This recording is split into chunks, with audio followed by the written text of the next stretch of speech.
نیک استاد، مجھے بتائیے کہ جنت میں جانے کے لیے مجھے کیا کرنا چاہیے؟ تو مجھے نیک کیوں کہتا ہے؟ نیک تو صرف اللہ کی ذات ہے۔ موسیٰ کی شریعت سے واقف ہو؟ تم زنا نہ کرنا، نہ خون کرنا اور نہ ہی کسی پر جھوٹا الزام لگانا، اپنے ماں باپ کی عزت کرنا۔ یہ سب کچھ تو میں بچپن سے ہی کرتا چلا آ رہا ہوں۔ تو پھر ایک اور کام بھی کرنا ہے، اپنا سارا مال بیچ کر غریبوں میں بانٹ دے، پھر تجھے آسمانی خزانہ ملے گا، تب آ کر میرے پیچھے ہو لینا۔ لیکن ہم تو تاجر ہیں، ہم دولت مند ہیں۔ کتنا مشکل ہے کسی کا جنت میں داخل ہونا۔ امیر آدمی کا جنت میں داخل ہونا اتنا ہی مشکل ہے جتنا اونٹ کا سوئی کے ناکے سے گزرنا۔ پھر کون نجات پائے گا؟ جو انسان کے لیے ناممکن ہے اللہ کے لیے ممکن ہے۔ تو بتائیے کب آئے گی یہ اللہ کی بادشاہی؟ اللہ کی بادشاہی ایسی نہیں جو دیکھی جا سکے۔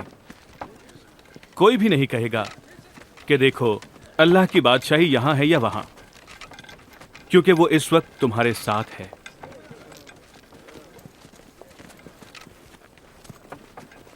وہ وقت آئے گا جب تم میری آمد کی آرزو کرو گے لیکن مجھے دیکھ نہ پاؤ گے۔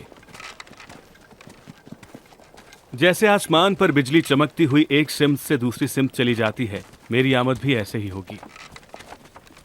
لیکن ضرور ہے کہ میں پہلے دکھ اٹھاؤں اور اس زمانے کے لوگ مجھے رد کریں۔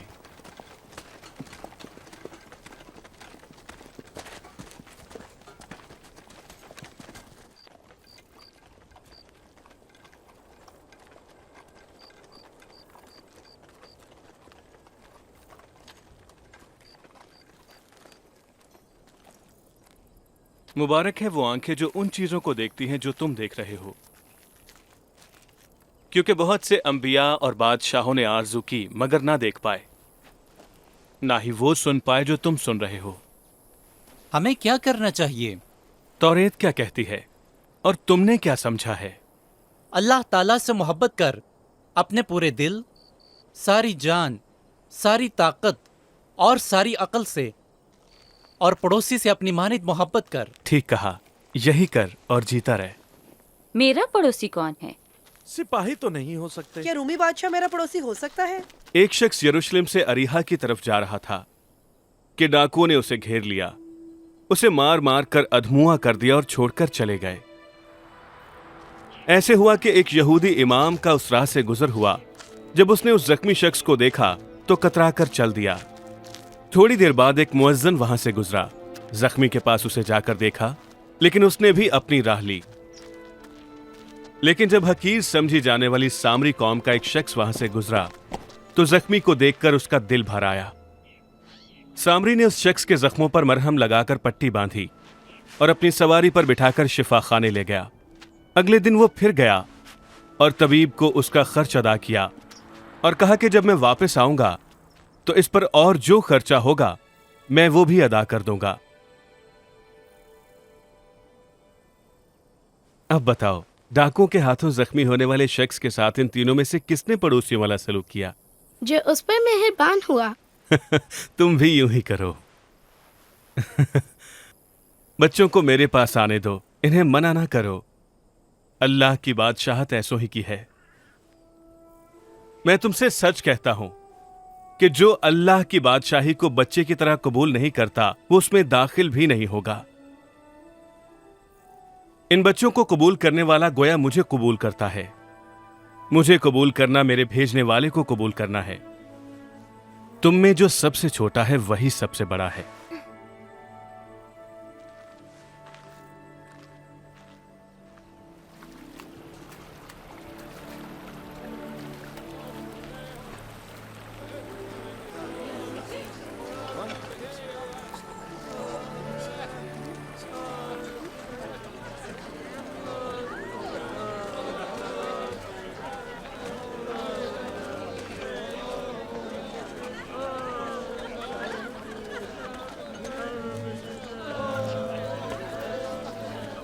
ارے بھائی، یہ کیا ہو رہا ہے؟ عیسیٰ مسیح ناصری یہاں سے گزر رہے ہیں۔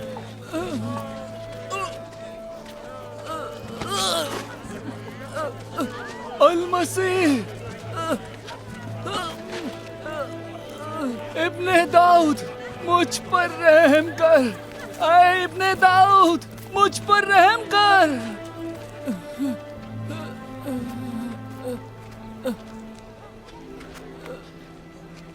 کیا چاہتے ہو بابا؟ میں پھر سے دیکھنا چاہتا ہوں۔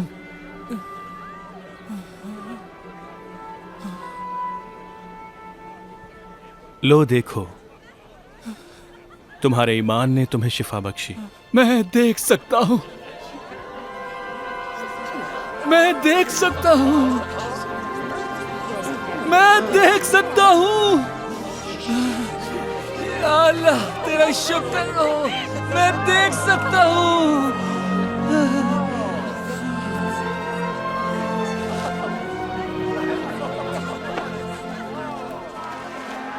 جب حضرت عیسیٰ المسیح یروشلم کی طرف تشریف لے جا رہے تھے تو جگہ جگہ آپ کا ایک بڑی بھیڑ سے واسطہ پڑتا۔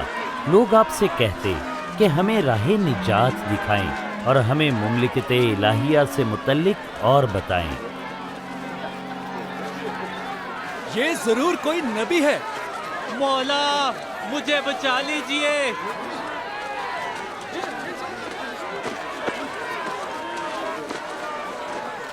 مولا ہمیں بچا لیجئے۔ الحمدللہ۔ مالک ہمیں سیدھی راہ دکھائیے۔ ایک محصول لینے والا شخص زکائی آپ کو دیکھنے درخت پر جا چڑھا، کیونکہ لوگ عیسیٰ المسیح کو مولا تسلیم کرنے لگ گئے تھے۔ یہ ہے وہ محصول لینے والا۔ زکائی نیچے آؤ، آج میں تمہارے گھر چلوں گا۔ میرے گھر؟ اس کے گھر میں جانا کون پسند کرے گا؟ زکئی حضرت عیسیٰ المسیح کو کیسے جانتا ہے؟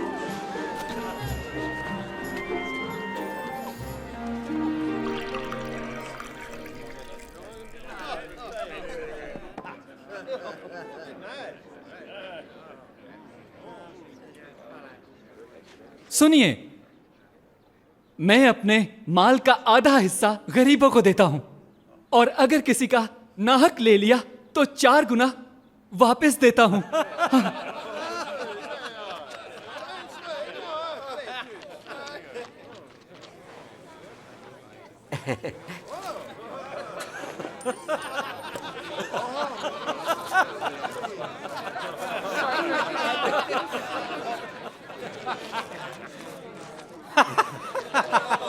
واہ واہ، حیرت ہے، محصول لینے والا لوگوں کے پیسے واپس لوٹا رہا ہے۔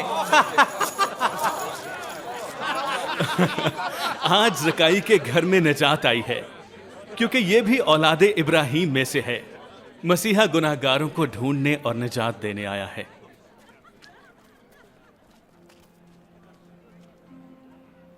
سنو، ہم یروشلم جا رہے ہیں، جہاں میرے متعلق تمام پیشگوئیاں پوری ہوں گی۔ مجھے غیر قوموں کے حوالے کیا جائے گا۔ وہ میرا مذاق اڑائیں گے، لوگ میری شان میں گستاخی کریں گے اور میرا مذاق اڑائیں گے۔ وہ مجھے قتل کر دیں گے، اور تیسرے دن میں جی اٹھوں گا۔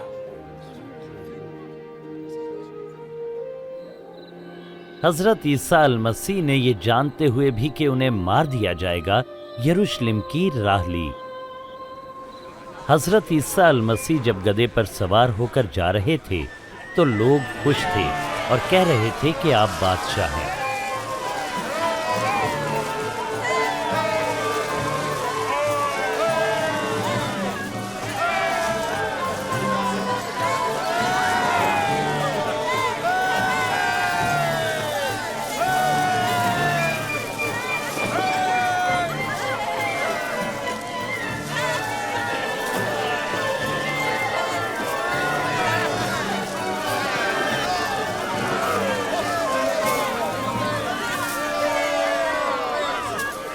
اپنے شاگردوں سے کہیے کہ خاموش رہیں۔ میں بتاؤں، اگر یہ خاموش ہو گئے تو پھر پتھر چلانا شروع کر دیں گے۔ آسمان پر خدا تعالیٰ کی تمجید ہو۔